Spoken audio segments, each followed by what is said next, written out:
gain from marketable securities or relative capital gain.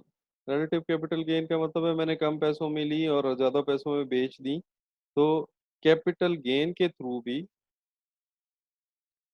जो पैसे मुझे आएंगे मैं उनको डिविडेंड में डाल दूंगा।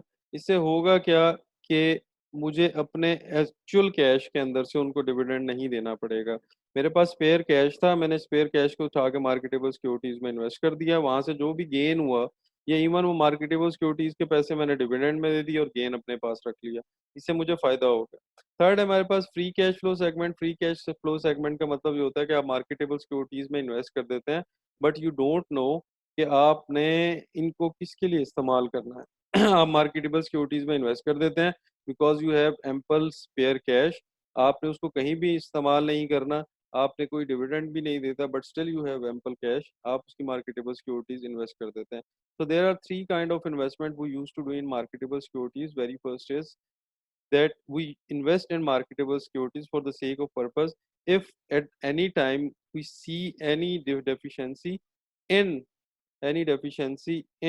our cash, we can we can fill it up with the help of marketable securities. Second segment defines if you have extra cash or spare cash, you can invest in marketable securities for the payment of any tax that might occur in a year, or you can invest for the sake of dividend that you might have to pay at the end of this year. So that's why you invested in marketable securities. और इसका फायदा क्या होगा, इसका benefit ये होगा कि at the end of the year whatever you will gain from marketable securities will be yours. On the other side, remaining you have to already pay for the dividend. The third section is free cash segment. Free cash segment is free cash segment defines कि आपके पास पैसे मौजूद हैं but you are not collaborating it or not engaging that particular money for some dividend, some cash or some deficiency of cash, आपके पास वो cash free मौजूद है, तो ऐसी मार्केटेबल सिक्योरिटीज जब आप परचेज करेंगे तो उसकी कोई डेफिनेशन नहीं होगी। मार्केटेबल सिक्योरिटीज को सिलेक्ट करते हुए हम चार चीजों का ख्याल करते हैं। The very first is safety. The very first is safety. Safety का मतलब ये है कि मार्केटेबल सिक्योरिटीज में जब आप इन्वेस्ट करें तो एटलीस्ट आपकी जो इनिशियल इन्वेस्टमेंट है दैट शुड रिटर्न। जब आप ऐसी मार्केटेबल सिक्योरिटीज में इन्वेस्ट करेंगे जहां आपकी सेफ्टी होगी तो हम उसको कहेंगे कि ये सेफ्टी मैया है। जस्ट लाइक कि अगर आप फॉर एग्जांपल गवर्नमेंट की सिक्योरिटीज के अंदर इन्वेस्ट करते हैं, ट्रेजरी बिल्स के अंदर इन्वेस्ट करते हैं, दे आर वेरी सेफ। ठीक है। ऑन द अदर साइड अगर हम किसी कमर्शियल फर्म के अंदर इन्वेस्ट करते हैं, they are not that much safe, but still you can invest. तो safety is the very first purpose in which we see कि हमारी इनिशियल इन्वेस्टमेंट रिटर्न हो जाएगी। Second one is marketability or liquidity. At any point of time, if I want to sell a kind of marketable security, it is being sold at spot or I have to wait. अगर तो वो उसी वक्त spot पे बिक जाती है, just like if I have a price bond, I can exchange it with money at any point of time. On the other side अगर मेरे पास किसी कंपनी का कोई बॉन्ड पड़ा है, so there is a chance कि वो बॉन्ड फॉरेन मार्केट पे तब्दील ना हो। तो इस सूरत हाल के अंदर जो मार्केटेबिलिटी है वो बॉन्ड्स की वो ज़्यादा है in comparison to the marketability of the bond that has been issued by the firm. So marketability means the selling capacity of the instrument, the selling capacity कि आप उसको स्पॉट के ऊपर सेल आउट कर सकते हैं कि नहीं। अगर आप उसको स्पॉट पे सेल आउट करते हैं तो इसका मतलब है उसकी मार्केटेबिलिटी ज्यादा है। Any instrument that can be sold at spot has higher marketability in comparison to other that cannot be sold at spot. Third हमारे पास है यील्ड। यील्ड का मतलब होता है रिटर्न। रिटर्न से पहले उन्होंने कहा जी इंटरेस्ट रेट हम देख लें। इंटरेस्ट रेट का मतलब होता है जितना आपको उसके ऊपर रिटर्न मिलेगा। सो इंटरेस्ट रेट और यील्ड, यील्ड को हमने पहले भी डिफाइन किया था, मुझे याद है चैप्टर नंबर 4 के ऊपर। यील्ड इज समथिंग कि आप अगर किसी मार्केटेबल सिक्योरिटीज को टिल मैच्योरिटी होल्ड करते हैं तो जितना गेन आपको मिलता है दैट इज कॉल्ड यील्ड। तो अगर आप मार्केटेबल सिक्योरिटी सिलेक्ट कर रहे हैं तो जो मार्केटेबल सिक्योरिटी आपको ज्यादा रिटर्न देगी उस मार्केटेबल सिक्योरिटी को आप सिलेक्ट कर लेंगे। फॉर एग्जांपल ए बी आपको 10% देती है but that is secure. On the other side C D आपको 12% देती है, that might be risky. So that is your decision कि आपको कौन सा यील्ड पसंद आता है, आइदर आपको ये वाला यील्ड पसंद आता है या ये वाला यील्ड पसंद आता है। That is return that is being given on marketable security. तो आप इसमें से सिलेक्ट कर सकते हैं। This is the third characteristics of selection कि आप यील्ड के बिहाफ पे करें। Fourth fourth is one of the most important and important उसमें क्या है दैट इज मेच्योरिटी। मेच्योरिटी का मतलब ये है कि आप उसको कितने अरसे के लिए लेना चाहते हैं। लेट से आपको 1 साल के लिए स्पेयर कैश मिला तो आपकी कोशिश होगी कि आप 1 साल की मेच्योरिटी के इंस्ट्रूमेंट लें। अगर आपको 6 महीने के लिए स्पेयर कैश मिला तो आपकी मेच्योरिटी 6 महीने की होगी। क्यों? क्योंकि आप अपने स्पेयर कैश की लाइफ को मैच कर रहे हैं मेच्योरिटी ऑफ द इंस्ट्रूमेंट यानी मार्केटेबल सिक्योरिटी। अगर आपको 6 महीने के लिए स्पेयर कैश मिला लेकिन अगर आप 1 साल उसके अगेंस्ट 1 साल की कोई सिक्योरिटी ले लेते हैं तो इसका मतलब है बाकी 6 महीने आप क्या करेंगे। आपने 6 महीने के लिए तो ले ली चीज, आपको पैसे मिलने हैं 1 साल के बाद, लेकिन 6 महीने के बाद आपकी जो क्या कहते हैं डिजायर है या जो आपका एम्पल कैश है जो स्पेयर कैश है वो खत्म हो जाएगा। यानी आप 6 महीने के लिए उसको स्पेयर कर सकते हैं, लेटर ऑन आपको उसको इन्वेस्ट करना है। ठीक है। नेक्स्ट हमारे पास है जी मेच्योरिटी। मेच्योरिटी के बाद है जी money market instruments. Money market और कैपिटल मार्केट के अंदर हम डिफाइन कर लें, money market is the market जहां आपके पास शॉर्ट टर्म इंस्ट्रूमेंट ट्रेड होते हैं, capital market is the market जहां आपके पास लॉन्ग टर्म इंस्ट्रूमेंट ट्रेड होते हैं।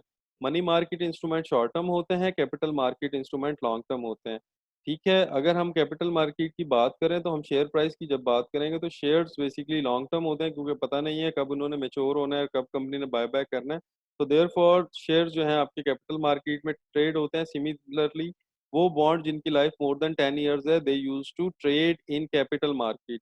While on the other side जिनकी लाइफ कम होती है those instruments are being traded in money market.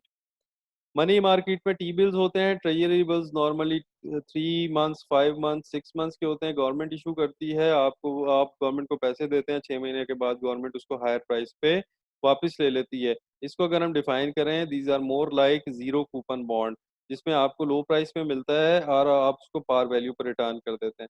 Next जो है आपके पास ट्रेजरी नोट्स हैं। ट्रेजरी नोट्स जो है बेसिकली 2 to 10 ईयर्स लाइफ है, इनको हम मीडियम टर्म बॉन्ड बॉन्ड भी कह सकते हैं। ये मीडियम टर्म बॉन्ड आपके जीरो कूपन बॉन्ड भी हो सकते हैं और कूपन बॉन्ड भी हो सकते हैं। दैट इज डिपेंडेंट कि इशूअर इसको क्या बताना बनाना चाहता है। नेक्स्ट हमारे पास ट्रेजरी बॉन्ड्स हैं। ट्रेजरी बॉन्ड्स जो हैं आपके वो ट्रेजरी बॉन्ड्स जो हैं उनकी लाइफ जो है 10 to 20 ईयर्स होती है। और 10 to 20 ईयर्स के जो बॉन्ड्स हैं वो आपके कैपिटल मार्केट में भी ट्रेड हो सकते हैं और मनी मार्केट में भी ट्रेड हो सकते हैं। अच्छा, इसके बाद हमारे पास रेपोज हैं। Repos are repurchase agreements. Repurchase agreements are something जब आप किसी के साथ कोई एग्रीमेंट करते हैं और वो एग्रीमेंट क्या है, वो एग्रीमेंट है हमारे पास जब आपने कहा कि मैंने एक सिक्योरिटी इशू किया और इशू करने के बाद उसके ऊपर टाइम भी डिफाइन कर लिया कि इतने अरसे के बाद मैं इसको बाय बैक कर लूंगा। लेट से मैं एक बॉन्ड इशू करता हूँ जिसकी लाइफ 10 मंथ्स है। ठीक है। और ये बॉन्ड जो है ये रेपो पे है। रेपो का मतलब है कि मैंने ये बॉन्ड इशू किया और 10 महीने के बाद इसको मैं बाय बैक करूंगा। मैं इसको 10 महीने के बाद बाय बैक करूंगा। अगर मैंने किसी को ये इशू करके दिया है कि उसकी कैपेसिटी है चाहे वो उसको 4 दिन के बाद किसी को सेल कर दे, 4 4 महीने के बाद, लेकिन मैं उसको बाय बैक करूंगा आफ्टर 10 मंथ्स। इसी तरह फेडरल एजेंसीज भी बॉन्ड इशू कर सकती हैं। फेडरल एजेंसीज फेडरल एजेंसीज जो हैं हमारे पास, फेडरल एजेंसी जैसे हमारे पास क्या कहते हैं स्टेट बैंक है, हमारे पास एफआईए है, हमारे पास कोई एंटी करप्शन एजेंसीज हैं, हमारे पास और लोकल डेवलपमेंट एजेंसीज हैं। अगर उनको पैसों की जरूरत पड़े तो वो बॉन्ड इशू कर सकते हैं।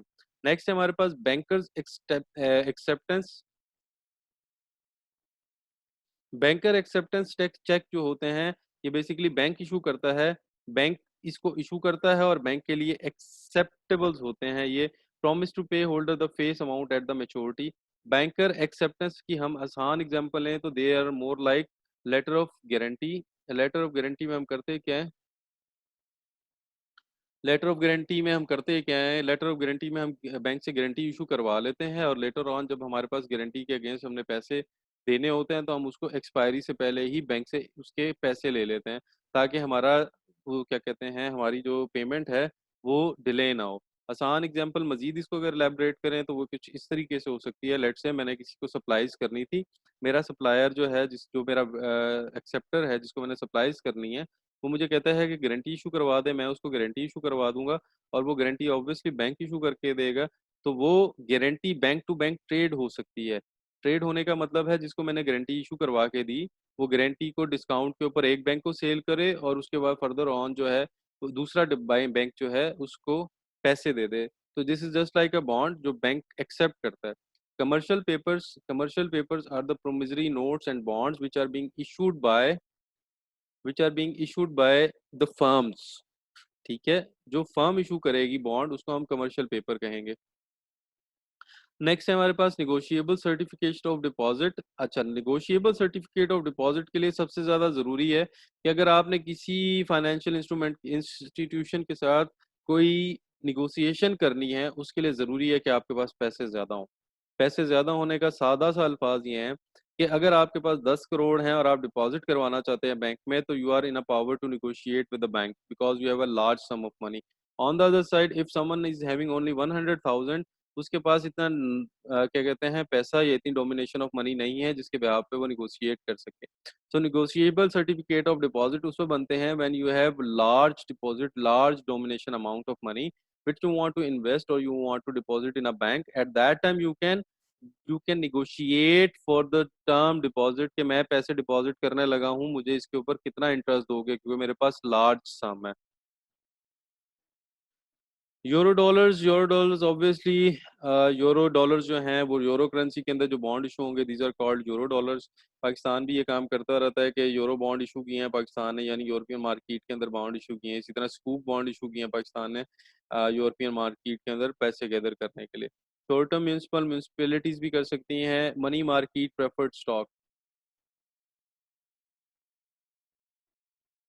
Money market preferred stock short term preferred stocks होते हैं जिसके हर 49th और 50th डे के ऊपर उसकी प्राइस को रीनिगोशिएट किया जाता है ताकि जो है उसको ट्रेड किया जा सके। These are like preferred stock but they are not long term, they are short term. After 49 days और 50 डेज इसके का जो डिविडेंड रेट है और प्राइस है उसको ऑक्शन के थ्रू रीसेट किया जाता है। ठीक है जी, आपने अपने पोर्टफोलियो का सेगमेंट कैसे चूज करना है, that is up to you. ये चार इसकी करेक्टरिस्टिक्स हैं जिनके बिहाफ के ऊपर हम किसी इंस्ट्रूमेंट या मनी मार्केट या मार्केटेबल सिक्योरिटी को सिलेक्ट करते हैं, और हमारी नीड डिपेंडेंट होती है सेगमेंट के ऊपर। आपका सेगमेंट डिफाइन करेगा आपके पास स्पेयर कैश कैसे है, उस सेगमेंट के ऊपर आप मनी मार्केट यानी किसी भी मार्केटेबल सिक्योरिटीज को कैसे सिलेक्ट करते हैं, उसकी चार करेक्टरिस्टिक्स हैं। फिर सिलेक्शन के अगेंस्ट आपके पास जो भी ऑप्शंस अवेलेबल हैं, आप उन ऑप्शंस में से कोई भी ऑप्शन ऑप्ट कर सकते हैं। So this was all about this chapter.